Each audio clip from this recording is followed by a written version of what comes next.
en esta su columna de pensamiento crítico, abogado, profesor en la Universidad Nacional de Rosario de Santa Fe, y en la Universidad de Concepción del Uruguay. Adán trabaja también en el Consejo Nacional de Coordinación de Políticas Sociales y en el Colegio de Abogados de Santa Fe.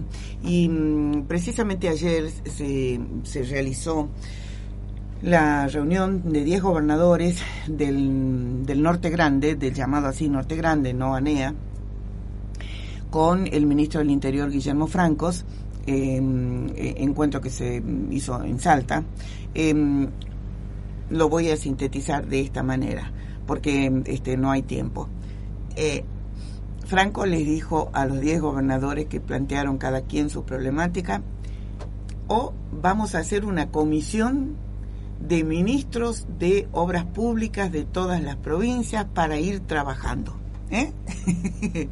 Ya saben ustedes lo que dicen del armado, la Constitución, la conformación de comisiones, ¿no es cierto? Eso lo decía el general Perón. Bueno. Hola, Adán, buen día. Muy buenos días, claro, muy buenos días.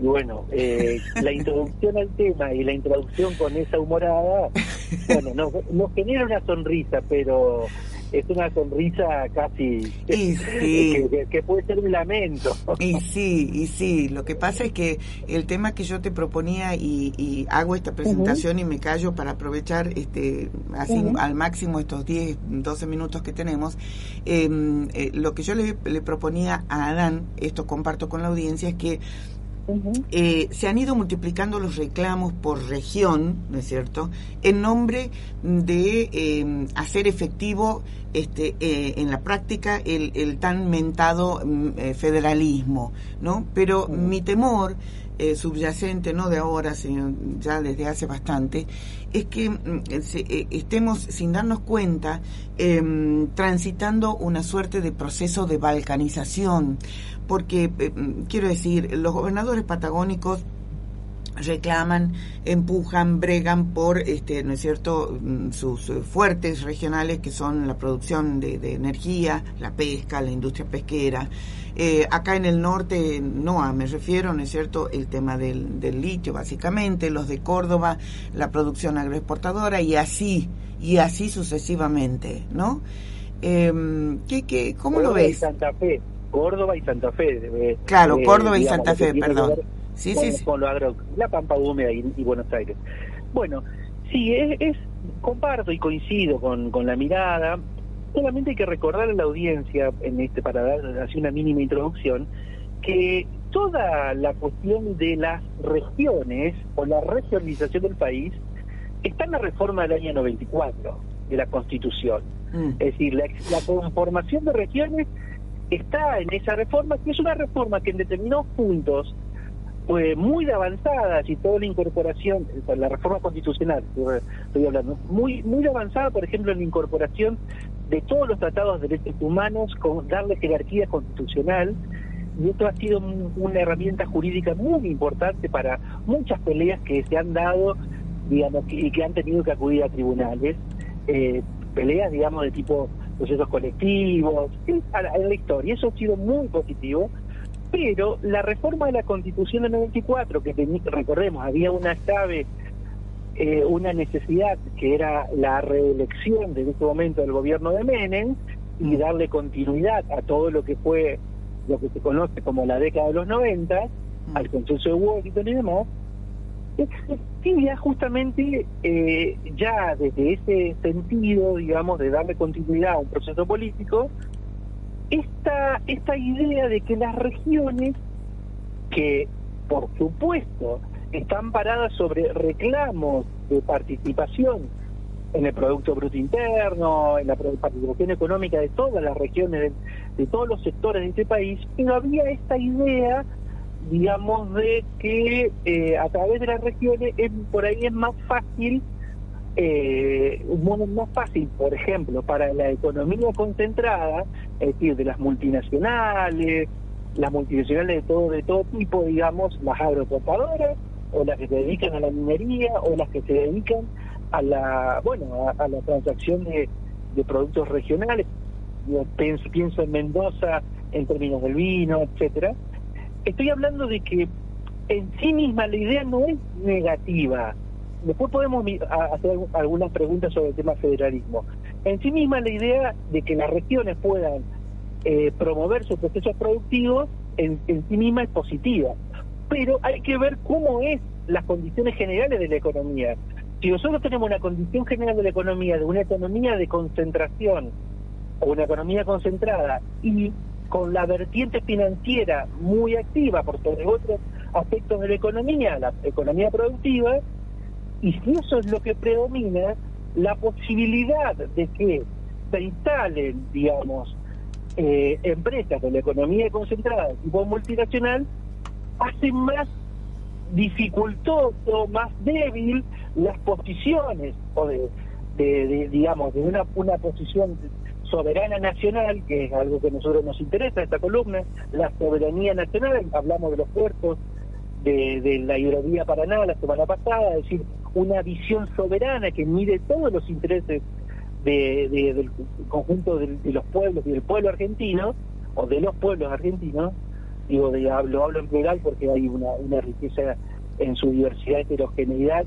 Hablar de un pueblo sería claro, solamente para darle una, darle como una, cada una uno manera, tiene digamos, su especificidad, claro. Por supuesto. Pero acá el problema siempre es estos dispositivos, este dispositivo, digamos, hacerla, digamos, conformar la región de la Patagonia institucionalmente, la región centro que está conformada entre Río, Santa Fe y Paraná desde hace un montón. Es decir, estos dispositivos, que son dispositivos que en principio implicarían alianzas estratégicas público-privadas, son positivos, pero el tema hay que mirar la posición frente a la economía. Eso es lo más importante, porque esa es la llave que nos va a permitir.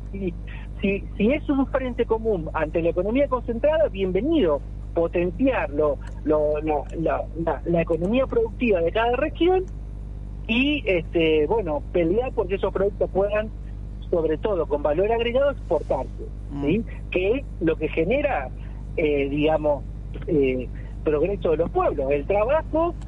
Es decir, acá tenemos, por ejemplo, el sector primario económico, el sector que tiene que ver con el agro y con los limones, por ejemplo, Tucumán, con el agro, el sector agroexportador, o la extractividad minera, que es el sector primario. Pero si le agregamos valor, si producimos sobre esto, y esto es lo que exportamos, no solamente genera posibilidades económicas muy buenas para el país, sobre todo en términos de su equilibrio de la balanza comercial en relación a lo exterior, y sobre todo que genera trabajo. Pero si en cambio tenemos una economía de concentración, una región o un estado subnacional o provincial es mucho más débil que toda una posición de bloque nacional y como hemos hablado el año pasado, de bloques regionales. Claro. ¿Sí? Un Mercosur. Es decir, esta idea, o la visión esta de Brasil, tendríamos en bloque porque así podemos generar una mejor diferencia para nuestro pueblo. En cambio, si debilitamos las posiciones y las fragmentamos, somos prácticamente ante la economía concentrada, un pasatiempo. Yo estoy diciendo también con tu ironía, yo dije vos dijiste la ironía de la comisión, porque en realidad Franco estaba ganando tiempo y bueno, es que lo hace siempre, perdóname, Adán. Entonces, hablando en serio ahora, ¿no es cierto? Ahora vamos en serio. La verdad es que el señor Guillermo Francos a mí me parece que es un estafador político serial, porque no hay absolutamente ninguna reunión que hasta ahora haya mantenido, ¿no es cierto?, con los gobernadores y o funcionarios de alto nivel de las provincias, en las cuales haya podido sostener alguna respuesta, ni menos brindarla, de manera que la verdad es un destrato para con los gobernadores, porque es como mandar un chirolita, ¿no? Sí, bueno, un gana tiempo, pero digo, gana tiempo, patea para adelante, mientras por otro lado te manda la motosierra. Pero digo, más allá de la caracterización de la página política de coyuntura, como siempre intentamos en esta columna, veamos la estructura, las matrices de problemas, y es cómo es el tipo de economía que tenemos. Si tenemos una economía de concentración y una regionalización, una provincialización, posibilita esa circunstancia. En cambio, si tengamos esta economía de concentración, pero tenemos una posición de bloque nacional y de bloque regional, y es más fuerte. O sea, es más difícil a la economía concentrada poder hacer lo que hace. Vienen, extraen, se llevan y dejan poco y nada. Eso hay que verdaderamente docencia, porque a veces los problemas se visualizan desde otros lugares. Estamos discutiendo a Franchella, que tiene su derecho como actor a opinar, o estamos discutiendo, pasamos y ahora Franchella, y los elefantes se pasan por el... Sí, claro. Y los elefantes tienen que ver con las matrices. Es decir, las matrices, si vamos a profundizar la economía de concentración, la timba financiera, con un ministro que tiene esa característica, y nos vamos a entretener. Entonces, sí es bueno que haya regiones, pero sobre todo que esas regiones estén interconectadas en una idea más de bloque, sobre todo para hacer esa defensa ante la economía concentrada. Ahí está la clave. Nuestra historia, ya lo hemos dicho, la historia de Uruguay, de Paraguay, de Bolivia, de Chile, de la Argentina, como países independientes, que de pronto en el sistema escolar, hablamos de Argentina, etcétera, la audiencia tiene que saber que esto, hacia 1810, era un único país. Era un único país que desde el sur de Perú hasta el sur de la provincia de Buenos Aires era un único país. Uruguay, el sur de Brasil, Paraguay, Bolivia, Argentina y Chile eran un solo país. A mitad del siglo XIX se generaba un proceso de balcanización, de generación de países independientes, con lo cual el interés, predominante en este caso, de la corona británica era mucho más fácil para imponer lo que terminó imponiendo su modelo agroexportador, la descentralización de trabajo, y que los países sean solamente productores de algunas cuestiones que eran de sus características, de sus suelos, de sus climas. Entonces, la balcanización siempre es problemática, sobre todo frente al poder. ¿Cómo volvemos a mirar esto con ojos del siglo XXI, 2024? Cuidado qué posición tomamos frente a la economía de concentración. Ahí me parece que hay una clave de interpretación, esto de estructura económica de fondo. Sí. Qué dilema, ¿no? Porque estaba pensando también que esa... no sé, al menos yo me debato permanentemente en las debidas autonomías provinciales, ¿no es cierto? Y por supuesto cuando se reúnen un par de provincias y conforman, ¿no es cierto?, una especie de mini bloque, estoy pensando en que, por ejemplo, las 3 provincias directamente involucradas, ¿no es cierto?, con la exploración, prospección, explotación de litio, por dar un ejemplo, han decidido, comillas, soberanamente, ¿no es cierto?, invitar a geólogos británicos a que se involucren en forma directa, ¿no? Hemos hablado de esto acá. ¿Cómo se cuestiona eso? Se cuestiona, con la primera herramienta es tomando conciencia, tomando conciencia crítica de este ejercicio que estamos haciendo. ¿Qué intereses se benefician? Es decir, siempre es difícil eso. Es decir, cuando hay un interés, el interés por lo general está oculto, y lo que se muestra son cuestiones superficiales, que no es el interés. Esas cuestiones superficiales se van modificando, se van mutando. Entonces, discutir sobre posiciones, ahí no me parece que estamos teniendo una buena calidad de política pública.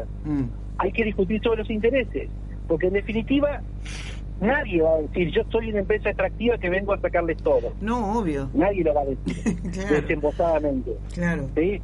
Es más, hasta las posiciones que a veces podemos criticar del presidente Milei, que dicen, yo prometí motosierra y pongo motosierra. Bueno, a ver, el propósito de reducción de gasto público, el peso del gasto público en el PBI en la Argentina es del 13%, por ejemplo. ¿Bajo qué propósito? ¿Es la inflación o es otro propósito? Ese es el análisis que hay que hacer. Te lo derivé a otro lado, pero porque para que veas cuál es lo difícil del ejercicio. Porque yo me pregunto, ¿para qué queremos reducir el gasto público? ¿Cuál es el interés real? ¿Sí? Acabo de dar un número, 13% es el gasto público del Estado Nacional, 13% del PBI. ¿Para qué lo queremos? ¿Para qué lo queremos reducir en 4 puntos? Sí. Que es el compromiso ante el FMI. ¿Para qué? ¿Para qué queremos reducir gasto público? ¿Solamente con el propósito de bajar la inflación? Lo que se dice es bajar la inflación. ¿Es el verdadero interés? La respuesta a esa pregunta, y encontramos una respuesta sobre esa pregunta, que la tenemos que conjeturar, porque esto no se dice. No, claro. Entonces la conjetura es mirar, a ver, estamos posibilitando las condiciones incluso macroeconómicas, ya tanto se habla de la macroeconomía, ¿para qué? Para facilitar el negocio, para potenciar el negocio para la economía concentrada, o para diversificar, lo que sería un buen regionalismo, diversificar los agentes económicos, que todos seamos un agente económico y que todos podamos gozar de una riqueza próspera en toda la línea, no profundizar la desigualdad. Por lo menos entonces, exacto, ahí está las llaves de interpretación. Tal cual. Por ahí en esta columna podemos arrimar algunas ideas, sin decir que acá está la verdad. No, por supuesto, siempre ha sido esa la intención. Una opinión con ciertos niveles de argumentación para hacer consistente lo que estamos opinando. Claro, que sea una base de debate. Adán, me tengo que despedir porque ya vienen los compañeros en el próximo programa. Te mando un abrazo enorme y bueno, siempre en contacto. Un abrazo, la seguimos, saludos a la audiencia. Muchísimas gracias. Cerramos la columna Pensamiento Crítico a cargo de Adán Costa.